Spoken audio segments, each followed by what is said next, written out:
ஸ்நேகோ மே பரமோ ராஜன் த்வயி நித்யம் பிரதிஷ்டிதः பக்திஷ்ச நியதா வீர பாவோ நான்யத்ர கச்சதி. இந்த ஸ்லோகம் வால்மீகி ராமாயணத்திலே ஹனுமானாலே சொல்லப்படுவது.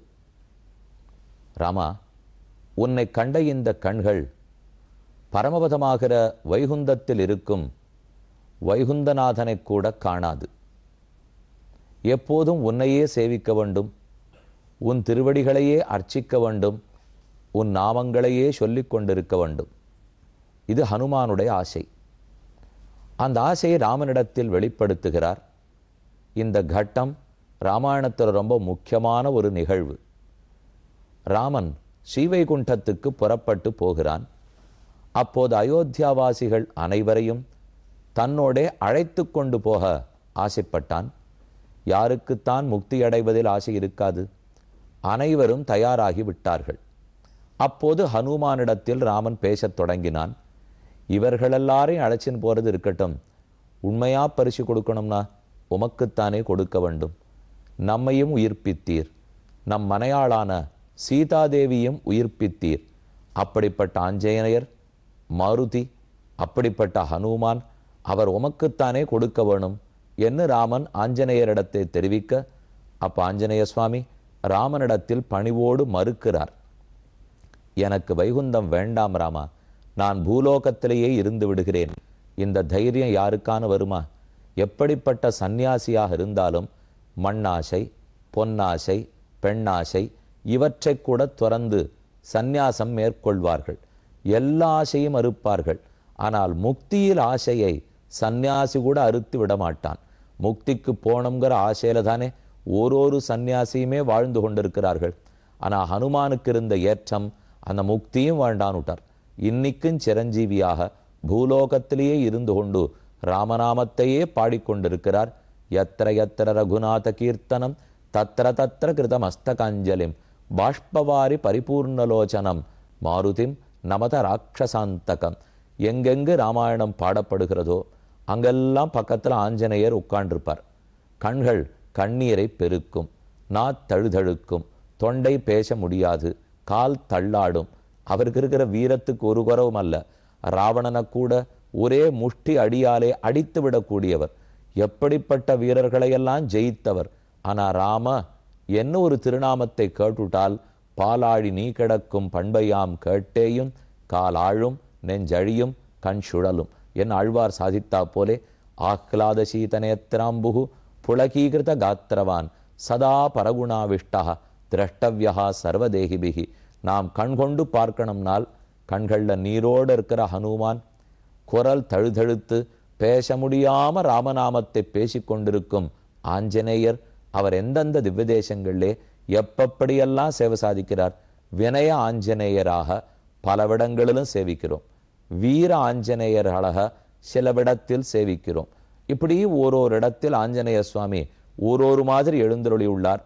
அவரவர்கள் வீட்டுக்கு பக்கத்திலே எந்த சின்ன கோவிலுக்கு போனாலும் அங்கே ஆஞ்சநேய சுவாமியை சேவித்துக் கொள்ளுகிறோம்.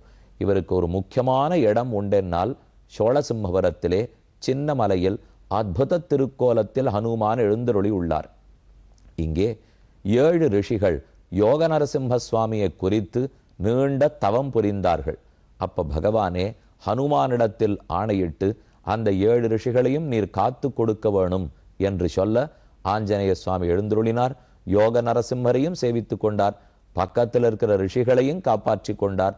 பெரிய மலை யோக நரசிம்ம சுவாமியினுடைய மலை, சின்ன மலை ஹனுமான் ஆஞ்சநேயருடைய மலை. நாம பெரிய மலை ஏறிடுவோம், 1000 படிக்கட்டுக்கு மேலே போகி பெருமாளை சேவிச்சுட்டு திரும்ப இறங்கி வந்துட்டு மறுபடியும் சின்ன மலை ஏற வேண்டும். ஆனால் நடுவில் ஒரு நாள் வேணா ஓய்வு எடுத்துட்டு நாளைக்கு சின்ன மலை ஏறிக்கலாமா, இது போயிட்டு வந்ததே கால் ரொம்ப வலிக்கிறதே அப்படின்னு நினச்சி ஒரு நிமிஷம் நிறுத்தினோம், மறுநாள் சின்ன மலைக்கு ஏறவே முடியாது. அன்னைக்கு மலை ஏறின வலி நாளைக்கும் மறுநாளும் தான் நன்னா தெரிய வரும். அப்பது வலிக்காது.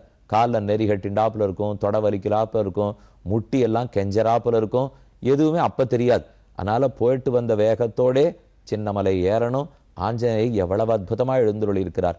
அமர்ந்த திருக்கோலத்திலே அடியார்கள் அனைவரும் அழைக்கும் திருக்கோலத்தில் மூலவர் ஆஞ்சநேய சுவாமி.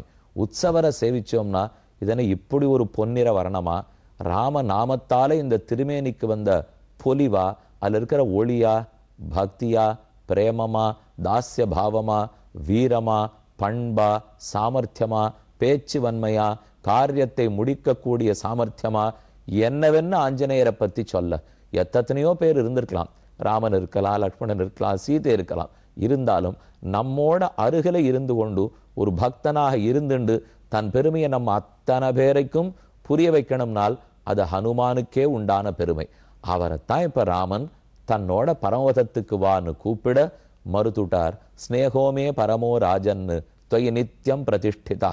ராமா, உன்னிடத்தில் எப்பவும் எனக்கு ஸ்னேகம் உண்டு, உங்ககிட்ட எனக்கு பக்தியும் உண்டு. பக்திங்கிறது சிறியவன் பெரியவனிடத்துல வச்சிருக்கிற அன்பு. ஸ்னேகம்ங்கிறது பெரியவன் சின்னவனிடத்துல வச்சிருக்கிற அன்பு. இப்ப தசரதன் ராமனிடத்துல காட்டின அன்புக்கு ஸ்னேகம்னு பேர். லக்ஷ்மணன் ராமனிடத்துல காட்டின அன்புக்கு பக்தின்னு பேர்.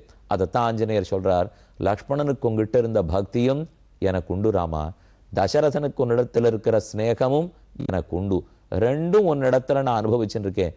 ஆனால் உன்னை விட்டுட்டு நான் இங்கிருந்து இன்னொரு இடத்துக்கு போக மாட்டேன். ராமன் சொன்னார், நாமே புறப்பட்டு போகிறோமே, நீர் இங்க இருப்பீரான்னா எப்பப்ப உன் நாமத்தை கேட்டுக்கணுமோ உலகம் முழுக்க உன் நாமத்தை பாட போறா. ராமாயணம் இன்னியோட முடிஞ்சு போட போறது இல்லை. யாவத் ஸ்தாஸ்யந்தி கிரயா சரிதஸ்ச மகீதலே தாவத் ராமாயண கதா லோகேஷு பிரச்சரிஷ்யதி. எதுவரைக்கும் மலைகளும் ஜோதிஷ் சக்கரங்களும் சூரிய சந்திரர்களும் இருப்பார்களோ அதுவரை ராமாயணம் இருக்கும். அதுவரை ஆஞ்சநேயர் இந்த பூலோகத்தில் இருப்பார். எப்ப நம்ம ராமாயண புஸ்தகத்தை திறந்தாலும் சத்தம் காட்டாமல் நமக்கே தெரியாமல் நமக்கு பக்கத்துல ஹனுமார் உட்கார்ந்து விடுவார். அப்போ ஒரு சூக்ஷ்மமான வழி இருக்கு பார்த்தீங்களா, நமக்கு நம்ம பக்கத்துல ஹனுமாரை உட்காத்தி வச்சுக்கணும், அவர் அருள் நமக்கு வேணும்னா ராமாயண புஸ்தகத்தை எடுத்து வச்சுக்கணும். எடுத்து வச்சுன்னுட்டு ஒரு சர்க்கமோ ஒரு ஸ்லோகமோ அரை ஸ்லோகமோ ராமான்னு ஒரு தடவை சொல்றதோ, எத்த சொன்னாலும் அவர் பக்கத்துல உட்காந்துருக்கார். இது என்ன ஒண்ணுமில்லாத வெற்று ஆள், இவன் பேசுறத நாம கேட்கணுமா? லவகுஷர்கள் பாடி நான் கேட்டிருக்கேன், நானே பாடியிருக்கேன், வசிஷ்டர் பேசி கேட்டிருக்கேன், வால்மீகி பேசி கேட்டிருக்கேன், இந்த அல்பன் பேசி நான் கேட்க வேண்டியதில்லை என்று ஒரு நாளும் கூற மாட்டார். ஒரு குழந்தை ராமநாமத்தை சொன்னா கூட உடனே கண்ணிலேருந்து பல பல பலான்னு தண்ணீர் கொட்டுமாம். நமக்கெல்லாம் இந்த மாதிரி பாவம் கூட வரப்போறதில்லை. பக்தி ஒரு துளி அருகில கூட நம்மால போக முடியாது. அந்த ஆஞ்சநேயர் சொல்றார், ராமநாமம் உலகத்திலிருந்து ஒரு நாளும் போறதில்லை. உன்னை பத்தி கேட்கணும்னு ஆசை இருந்தா எங்கெங்க ராமாயணம் வாசிக்கிறாளோ அங்க போய் உட்காந்து கேட்டுட்டு போறேன். நீ என்னை கட்டி தழுவினாயே, கண்டேன் சீதையேன்னு சொன்ன உடனே தோள்களோடு ஆற தழுவினாய் பார். உன்னுடைய திருமேனி மனம் என் தோளை விட்டு இன்னும் போகலை. உன்னை கட்டிக்கணும்னு எப்பப்ப ஆசை வருதோ அப்பப்ப என் தோளை முகர்ந்து பார்த்துட்டேன்னா உன்னை அனுபவிச்சு விடுறேன். உன்னை சேவிக்கணும்னு ஆசை இருந்தா உனக்கு பிரதிநிதியாக ஸ்ரீரங்கத்தில் பெருமான் எழுந்தருளி இருக்கிறான் நம்பெருமாள். அவனே ராமச்சந்திரன் தானே. ஏன்னா இந்த சம்பிரதாயம் வைணவ மரபிலேயே நம் பெருமாள் என்று ஸ்ரீரங்கத்து உற்சவமூர்த்திக்கு பேர். ராமச்சந்திரன் சக்கரவர்த்தி திருமகன், அவருக்கு பெருமாள்னு பேர். லக்ஷ்மணனுக்கு இளைய பெருமாள்னு பேர்.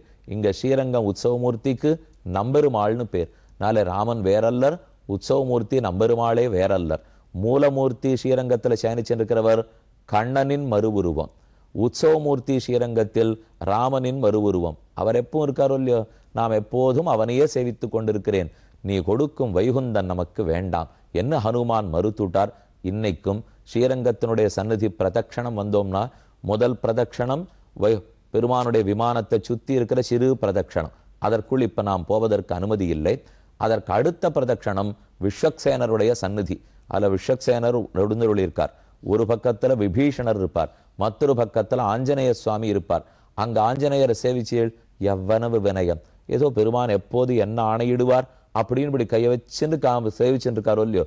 ஹனுமார் வாகனம்ங்கிறது எங்கேயுமே பிரசித்தம். பெரிய திருவடி, கருடனுக்கு பெரிய திருவடின்னு பேர். திருவடி திருவடி என்ன ஆஞ்சநேயர் ஹனுமானுக்கு பெயர். அவர் பெரிய திருவடி, இவர் திருவடி. இந்த ரெண்டு திருவடிகளுமே பெருமானை நமக்கு கொண்டு வந்து காட்டுகிறார்கள். ராமனுக்குத்தான் அந்த ஹனுமார் தோல்ல ஏறிக்கிறதுலே எவ்வளவு ஆசை இருக்கு பாருங்க. அதுவும் தன்னுடைய ஆஸ்தானத்துக்கு பக்கத்துல நம்பெருமாள் ஆஞ்சநேயரைத்தான் வச்சுருக்கார். திருமலைச்சாத்துக்கு பெருமாள் எழுந்தருளுகிறார்னா கூறவே அது நடக்க போறதுனாலே ஆஞ்சநேயர் கூட எழுந்தருளுகிறார். ரங்கவிலாஸ் மண்டபத்துக்கு வந்தோம், திருப்பாணாழ்வார் சன்னதியில் நீண்ட நெடிய ஆஞ்சநேய சுவாமி கையில சௌகந்திகா புஷ்பத்தை வைத்துக்கொண்டு அற்புதமா சேவை சாதிக்கிறார். எத்தனையோ திவ்யதேசங்கள், எங்கு போனாலும் ஆஞ்சநேயர், எப்ப போனாலும் அவருக்கு கூட்டம், இளம் பெண்கள் முதல் பிள்ளைகள் வரை, கடைசி வயசானவா முதல் என்னென்ன வேணுமோ மொத்த பேரும் ஹனுமான பிரதட்சணம் பண்ணிட்டு இருக்காரோ இல்லையோ. நாம் கேட்டதெல்லாம் கொடுக்கிறார். ஆனா அந்த சக்தி அவருக்கு எப்படி வந்ததுன்னா, அவர் தனக்கு ஒண்ணுமே கேட்டுக்காது இருந்துட்டாரோ இல்லையோ. அதுதான் நாம் கேட்டது அத்தனையும் கொடுக்கிறார் போலும்.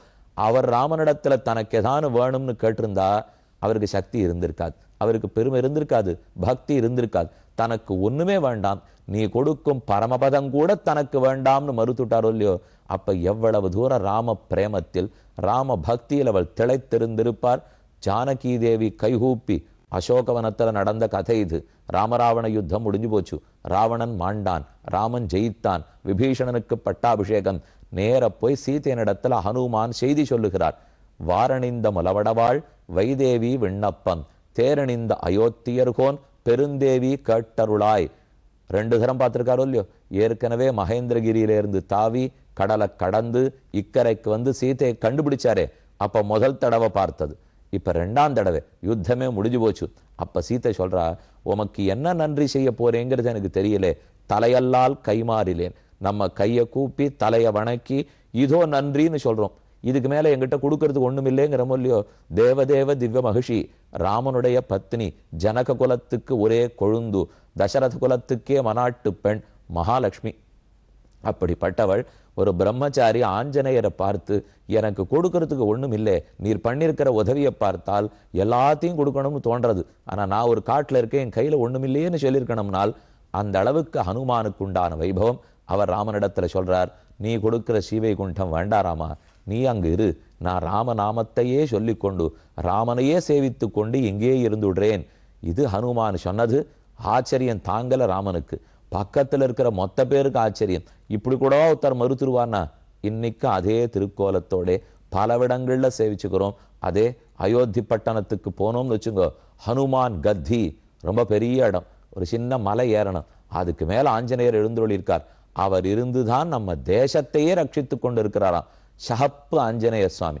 வடக்கெல்லாம் நீங்க போனீங்கன்னா சகச்சவேல்னு மெழுகு பூத்தா போலே ஆஞ்சநேயர் எழுந்தருளி இருப்பார், படபடபடான்னு இருப்பார். எங்க வேணா நீங்க போனா சேவித்து கொள்ளலாம். இப்படி ஆஞ்சநேயர் அழைச்சின்னு போறேன்னு ராமன் சொல்றாரே, புறப்படுறார் இல்லையோ. எப்படி புறப்பட்டார், எதற்காக புறப்பட்டார், அது ஒரு சுவையான செய்தி. அதை மட்டும் சொல்லி இன்னைக்கு முடிச்சுடுறேன். இன்னைக்கு ஒன்றும் ஸ்லோகத்தினுடைய கருத்தடியன் சொல்லலை. ஏன்னால் என்ன ராமாயண சரித்திரம் சொன்னாலும் கடந்த 5 நாட்கள் சொல்லியிருக்கேன். ஆனா ராமாயணத்தை சொல்லிட்டு ஹனுமானுடைய வைபவத்தையே சொல்லாம போயிட்டோம்னால் அது ராமனுக்கு கிடைக்கப்பட்ட குற்றம். ஹனுமானுக்கு அப்புறம் இருக்கட்டும், ராமன்னாலே ஹனுமான் தான், சீதாராமர்கள் இருக்கார்னாலே ஹனுமான் தான். யாருக்குமே அவரை பிடிக்காதவர்கள் பல. நைஷ்டிக பிரம்மச்சாரியாக நாம் எது கேட்டாலும் கொடுத்து கொண்டிருக்கிறாரோ இல்லையோ. இப்ப கதையை சொல்றேன். ராமன் பூவுலகத்துக்கு வந்த வேலையெல்லாம் முடிஞ்சு போச்சு. அவர் திரும்ப ஸ்ரீவைகுண்டத்துக்கு போகணும். நாள் கடந்து போச்சு, புறப்படலாம் என்று சொல்லணும்னு பிரம்மாவுக்கு ஆசை. காலதேவனை கூப்பிட்டார். நீ போய் கீழே ராமனுக்கு புறப்படலாம்னு உணர்த்தி விட்டு வா. காலதேவன் அயோத்தி பட்டணத்துக்கு வந்தார். லக்ஷ்மணனிடத்திலே பேசினார். அனுமதி பெற்று கொண்டு ராமனை பார்க்க போனார். ராமனிடத்துல சொல்றார், அவர் ஒரு சன்னியாசி வேஷத்துல வந்துட்டார். அவர் ராமனை பார்த்து சொல்றார், நான் ஒரு வரம் கேட்பேன், அதை நீ தரணும். வரமா? ரிஷி போய் என்னிடத்துல வரம் கேட்கணுமான்னா, சரி பிரார்த்தனைன்னு வச்சுக்கோ, ஆணேன்னு வச்சுக்கோ. நான் உங்ககிட்ட ஒரு ரகசியம் சொல்லணும்னு வந்திருக்கேன். ஆனா அந்த ரகசியத்தை நீ தனியா இருக்கிறச்சே தான் சொல்லுவேன். பக்கத்துல லக்ஷ்மணன் கூட இருக்கக்கூடாது, அவனை கூட நீ வெளியேற்றி விட வேண்டும். ராமன் அதை செய்யவே மாட்டார். ஓர் உயிரல்லவா இலக்குவன். இருந்தாலும் ரிஷி சொல்றாரேங்கிறதுக்காக ஒத்துண்டார். ரிஷி அத்தோட நிறுத்தலை. நாம 2 பேரும் பேசி இருக்கிறச்சே யாரானு குறுக்க வந்து தொந்தரவு பண்ணாள்னு வச்சுக்கோ, அப்படி நடுவே புகுமவரை நீயே வெட்டி கொன்றுவிட வேண்டும். இந்த கண்டிஷனுக்கு சரியா அப்படின்னு கேட்டார். ராமனுக்கு புரியல. ரிஷி சொல்றாரு, சரினுட்டா. லக்ஷ்மணன் தான் வாயில் காத்து கொண்டிருக்கிறான். இவா 2 பேரும் பேச ஆரம்பிக்கிறா. ஒண்ணுமில்லே, பிரம்மா செய்தி சொல்லி அனுப்பிச்சார். ராமா, அவனுக்கு காலம் முடிஞ்சு போச்சு, நீ புறப்பட்டு வரலாம். சரின்னு ராமன் ஏத்துக்கு போறார். அந்த சமயம் பார்த்தா அவசர அவசரமா துர்வாசா முனிவர் வந்தார். வாசல்ல இருக்கிற லக்ஷ்மணன் இடத்துல நிர்பந்தப்படுத்தினார், நான் இப்பவே ராமனை பார்க்கணும்னுட்டு. லக்ஷ்மணன் புரியல. உள்ள அனுப்பிச்சா அவரை ராமனே கொன்றாக வேண்டும். துர்வாசரை கொன்ற பாப்பம் வேற ராமனுக்கா? அனுப்பாம இருந்துட்டா துர்வாசர் மொத்தத்தையும் சபிச்சிருவேங்கிறார். என்ன பண்றதுன்னு புரியல. சரி, தானே இந்த இடத்துல ஏற்றுக்கொள்வோம்னுட்டு லக்ஷ்மணன் உள்ளே வந்தான். ராமனை அவனை கொன்றாக வேண்டும். காலதேவன் சமிங்கை காட்டிட்டு புறப்பட்டு போயிட்டார். ராமா, நாம் பேசியிருக்கிற விதியின்படி நீ லக்ஷ்மணனை கொல்லணும்ட்டு. ராமன் இலக்குவனை கொல்லுவரா? வசிஷ்டரிடத்திலே வேண்ட இல்லை. கொன்னாலும் நான் இப்ப சொல்ல போறத பண்ணாலும் ரெண்டு ஒண்ணுதான். லக்ஷ்மணன் நீ உன்னிடத்திலிருந்து வெளியேற்றி விடு. ராமா, நீ லக்ஷ்மணனை என்னோட இருக்காதேன்னு சொல்லி அனுப்பிச்சுட்டே, அது கொன்னத்துக்கு சமம் என்று வசிஷ்டர் சொல்ல லக்ஷ்மணர ராமன் பிரித்து விட்டான். செரிதவ செம்புகந்தன்னை சென்னு கொன்னு செழுமறையோன் உயிர் மீட்டு தவத்தோ நீந்த நிறமணிப்பூன் அணியுங்கொண்டிலவணன் தன்னை தம்பியால் வானேற்றி முனிமன் வேண்ட திரள் விளங்கு லக்குமனை பிரிந்தான் தன்னை. லக்ஷ்மணனை பிரிஞ்சு விட்டார். அதுக்கப்புறம் ராமனால் இருக்க முடியலே. சரி, நாமும் புறப்பட்டு போடுவோன்னு பரமதத்துக்கு புறப்பட்டார். அப்போதுதான் ஹனுமானை அழைக்க அவர் மறுத்து இன்றளவும் இந்த பூலோகத்திலே எழுந்தருளி இருக்கிறார் என்பது சரித்திரம். இத்தோடே ராமாயண சரித்திரம் முற்று பெறுகிறது. இனிமே நாம் அடுத்த நாள் சந்திக்கும் போது சந்திர வம்சத்தினுடைய கதை என்னன்னு பார்க்க போறோம். ராமனுடைய வம்சத்தை எல்லாம் பார்க்க போறோம். ராமன் திருவடிகளுக்கு பல்லாண்டு. ஹனுமானுடைய அனுகிரகம் அனைவருக்கும் கிட்டட்டும்னு சொல்லி இன்று அமைகிறேன். ஒரு அறிவிப்பு. மார்ச் மாதம் 9ஆம் தேதி சென்னையில் கோட்டூர்புரம்